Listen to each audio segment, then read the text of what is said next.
Hi, and welcome back to Jen and Dan's Natural Living with Plants. Last week, we talked about why we eat plant-based, why that's important, and what some of the difficulties are, how to be successful eating plant-based.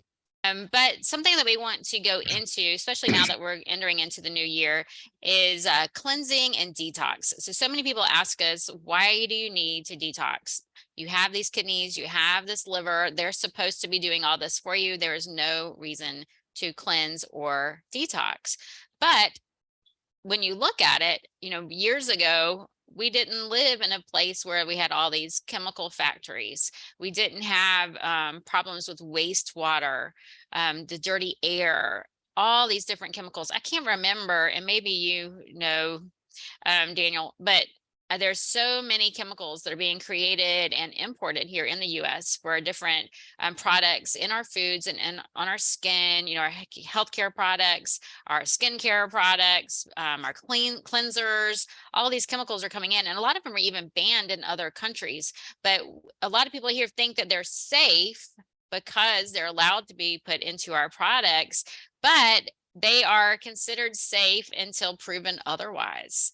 And so we are exposing ourselves to so many different toxins that people were not exposed to even 100 years ago, but go back even further. And so our body is just getting overwhelmed with all these different chemicals from what we're breathing, what we're drinking, what we're eating, what we're washing our skin with, what we're washing our hair with, so many different things. And so we do have to pay attention, not only to that. Once you have to start eliminating those things, but then you have to clean up everything. If your liver is trying to process your hormones and break down those natural processes, and you're also eating toxins, and you're drinking toxins, and you're breathing dirty air, your liver has got to choose what it needs to work on first. And so it wraps up what it can't handle right now and stuffs it in mucus. That's why you get the enlarged liver. If you see, usually it's men, older men, they have this really large belly. It's their liver has gotten bigger and hardened as it's stuffing and storing to process other chemicals coming in. And so you may not see that in everyone, but fatty liver disease is one of the most common diseases right now. It's just growing and growing, and it's not from alcohol. It's from other chemicals and sugars, mostly high fructose corn syrup for your sodas and things like that. But that is why we need to focus on cleansing. Daniel, do you have something else to add to that? Your thoughts on why we need to cleanse and detox? Well, I saw an estimate last week that since the Industrial Revolution, there have been over 87,000 new man-made chemicals added to our environment. Wow. The human body was not designed to be able to deal with that on its own. I mean, maybe before the Industrial Revolution, maybe our bodies were able to detox because we weren't exposed to all these man-made chemicals, and people don't understand these man-made chemicals. The body, they're inorganic, so the body cannot get rid of them on its own, and this is starting to overburden our organs of elimination, like the liver, the kidneys, our bowels. And so other studies are showing that most of our modern day diseases like cancer, autoimmune diseases, diabetes, heart disease, some of these environmental toxins play a role in development of these diseases.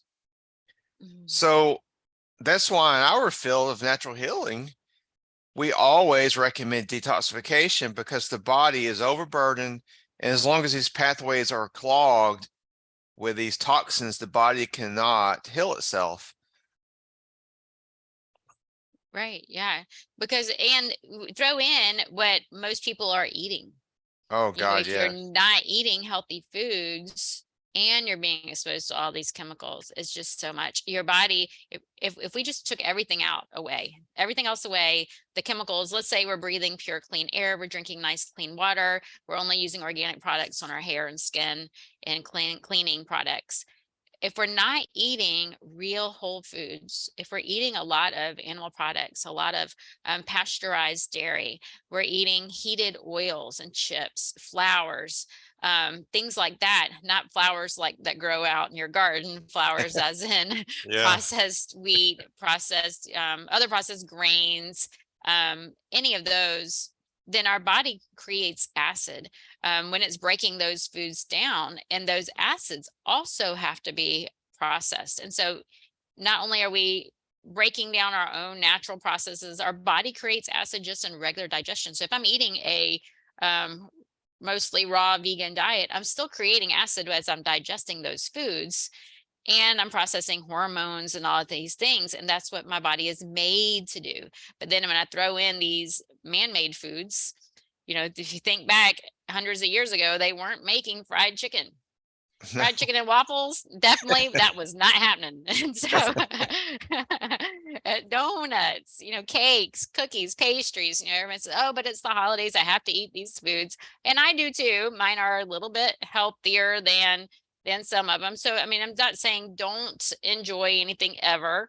But just keep in mind that your body wasn't made to handle this. And so if you're going to choose to eat things like that, then you need to make sure you're looking around your environment. What else is going on in your environment to keep you healthy? Because if you're doing all these other things, not paying attention, using like hairsprays and I don't know, different cleaning products. So many people use harsh cleansers, the hand sanitizers, they're just clearing off their microbiome here, killing off these things that are helping their body, and then they're clogging up the liver too.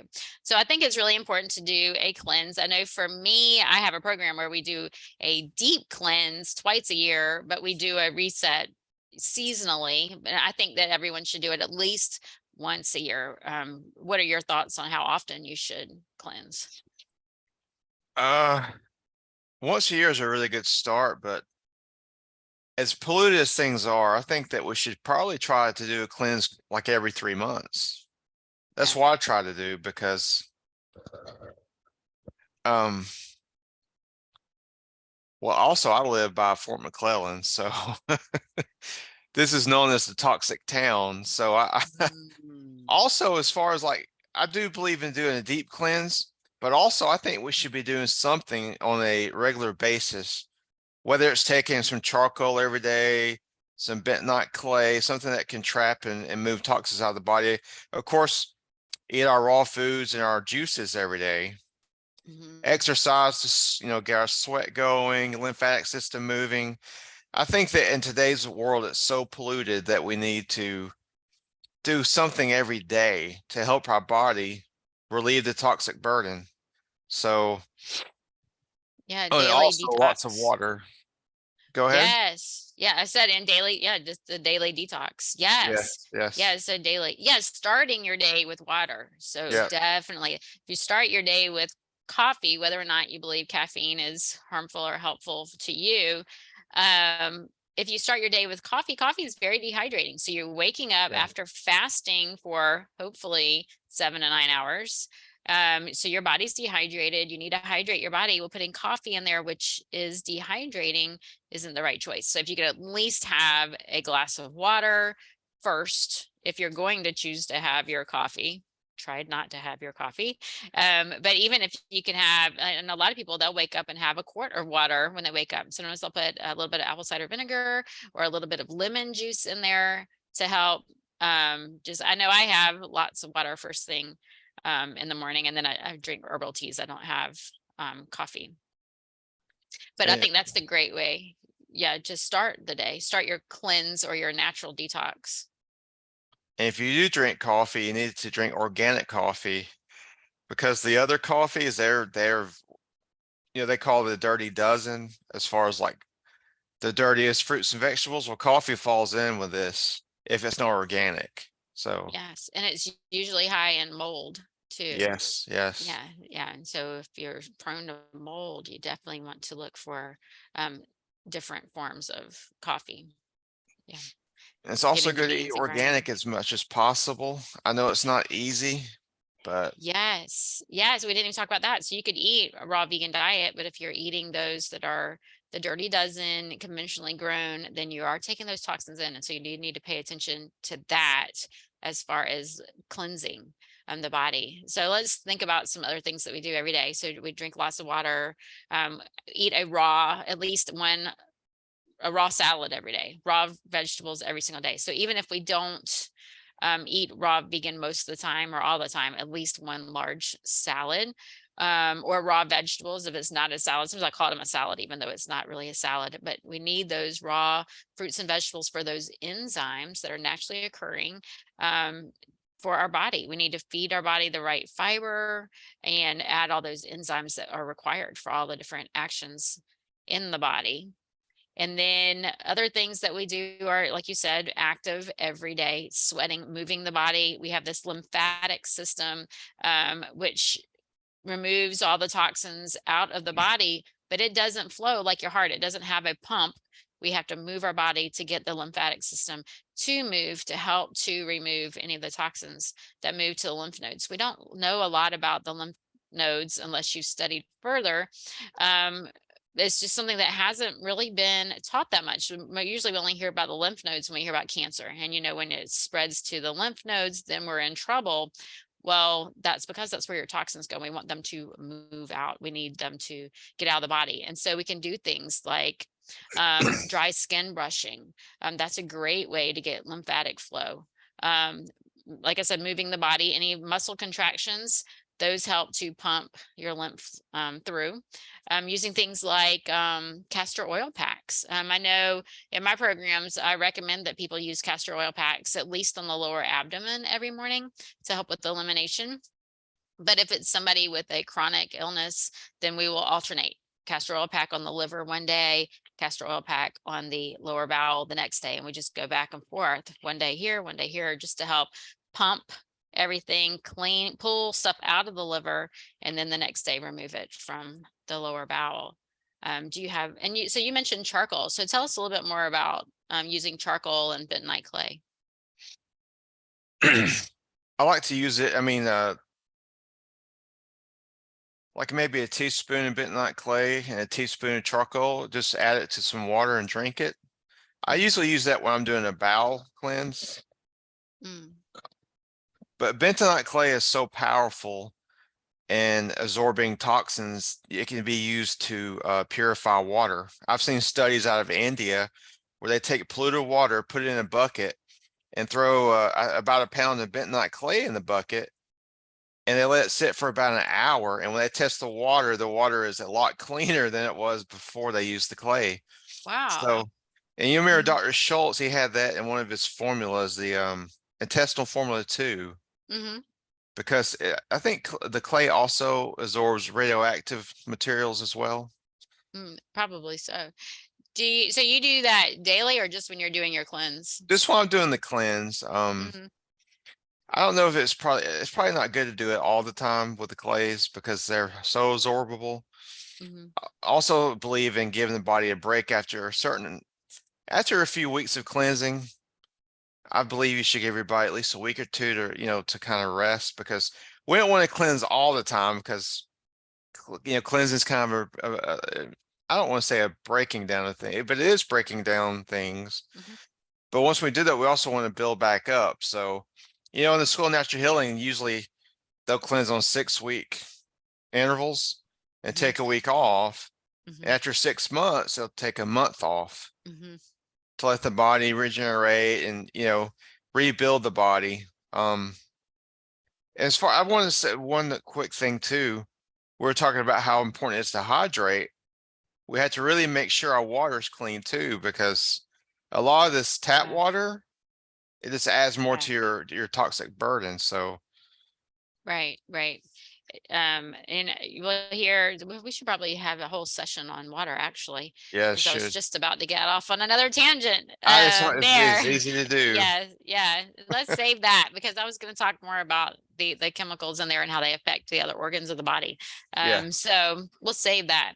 But I was thinking with the bentonite clay and the charcoal, maybe one of the reasons that we don't want to do it every day is because it will absorb your other nutrients. And so if Yes. you you need to be able to absorb vitamins and minerals and things like that too. And so it's great to use when you are cleansing, but it's not something that you want to do daily. So at the School of Natural Healing, whenever someone starts on a program or they come in, with chronic illness or something like that, the first thing we do is a 3-day juice cleanse. And so do you want to talk more about the 3-day juice cleanse? Sure.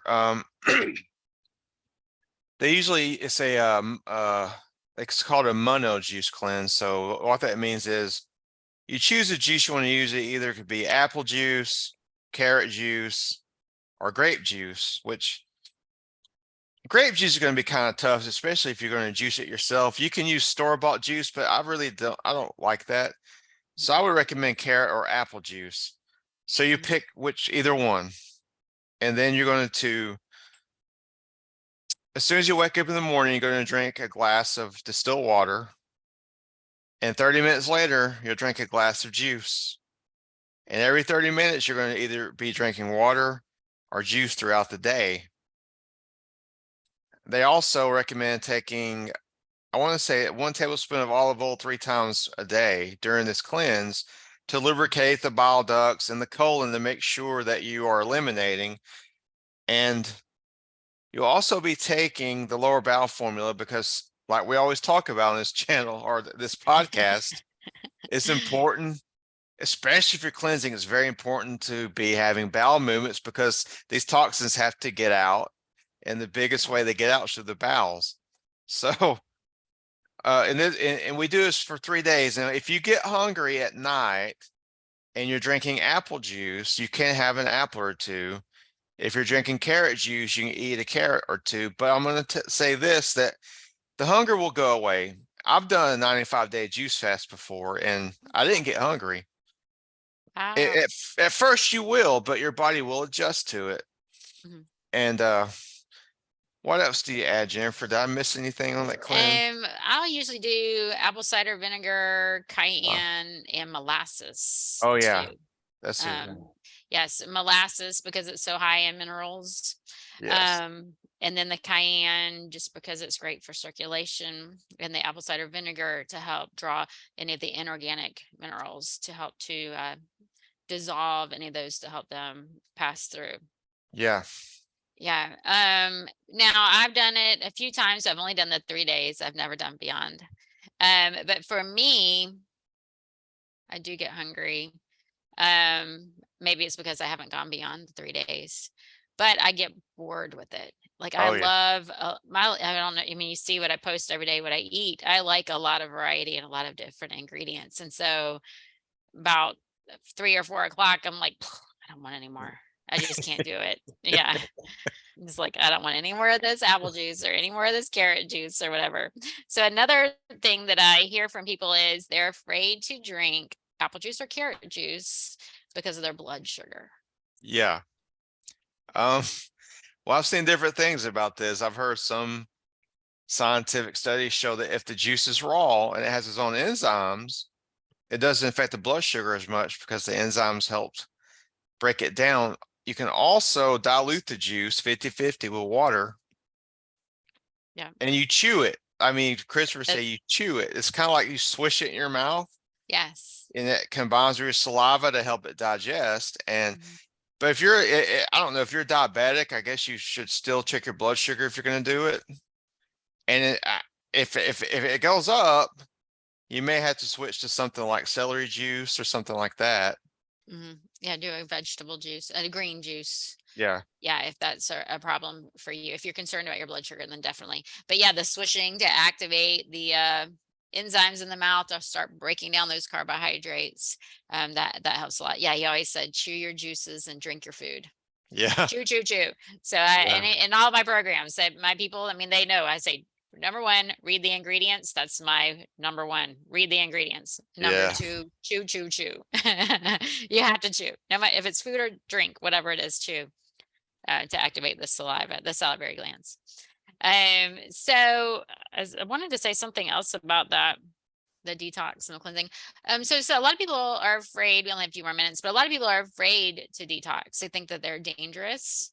But I think that sometimes people will get like kind of like the keto flu or flu-like symptoms when they're detoxing, but it depends on where you're coming from. If you're coming from, a breakfast of donuts and lunch is McDonald's and dinner is Pizza Hut. I'm naming all these names. I probably shouldn't be naming commercial names. But you're eating like that, Yeah. and then you switch to a 3-day juice cleanse, and without going into fruits and vegetables first, you are going to be sick. Your gut bugs are going to be screaming, I want that fat, I want that fried food, I want, whatever.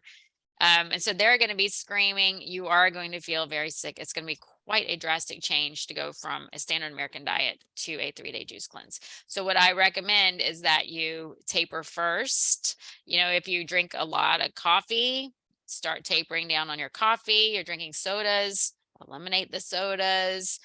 Start eating whole foods for maybe a week and then do your juice cleanse. That will definitely help you with headaches and nausea and things like that.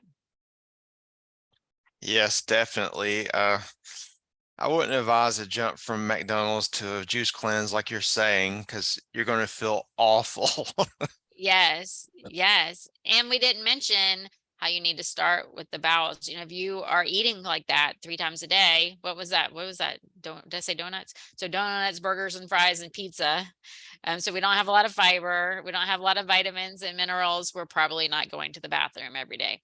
And so, ideally, you are going to the bathroom after every large meal. That's the way your body works. We talked about that in one of our earlier podcasts. And so if you're not, you want to make sure you're doing that first. Get the bowels moving before you do the juice fast, because otherwise you're going to be cleansing and those toxins are going to be recirculated, and then you're going to have even more to detox. So make sure that you are going to the bathroom first. Yeah. I mean, Yeah. a lot of people recommend to start with a bowel cleanse, and that doesn't have to be so involved. You can just take the herbs for the bowels and try to eat more raw food. I mean, for a lot of people, like you're saying, who are eating the standard American diet, just adding a fruit meal every day is a good place to start. Yes. You know, Right. you don't have to jump in so fast, because you'll feel worse, and it's Right. cold turkey. I don't know. A lot of people can't do cold turkey. You know what I mean? Right. Yeah. Well, and then you get so sick, you're not going to want to eat that way. Yeah, you'll stop. Yeah. You'll blame it on the food, and Mhm. it's not the food. Any change you can do is better than what you did yesterday. So, Yes. so Yeah. adding the fruit meal or adding the raw salad or adding some raw vegetables first and working your way to that juice cleanse. And then, so we'll have to do another day where we talk about the different components of the cleanse. So not just the lower bowel, but working our way up. But I think we're Yeah. just about out of time for today. Do you want to add anything else about cleansing and detoxing before we go? I just would say it's a marathon and not a sprint. You need to take your Yeah. time with it. If you want to detox, you really need to start looking at the big picture. And really, it's best to change your lifestyle and live like this on a Right. long-term basis with your plant foods, your exercise, your water, your sleep, you know? Yeah. What are you going to do at the end of the 3 days? Is what people need to look at. Do Oh, the yes, 3-day juice cleanse. exactly. Don't just do the 3-day juice cleanse and go back. Yes, you cleaned everything out, but you need to think forward. What are you going to do after that? Yeah. Anyway, that's about all we have time for today. But our next topic will be on why we cleanse and detox. Is it for weight loss or is it for health? Can we do both? So I hope you'll join us next time.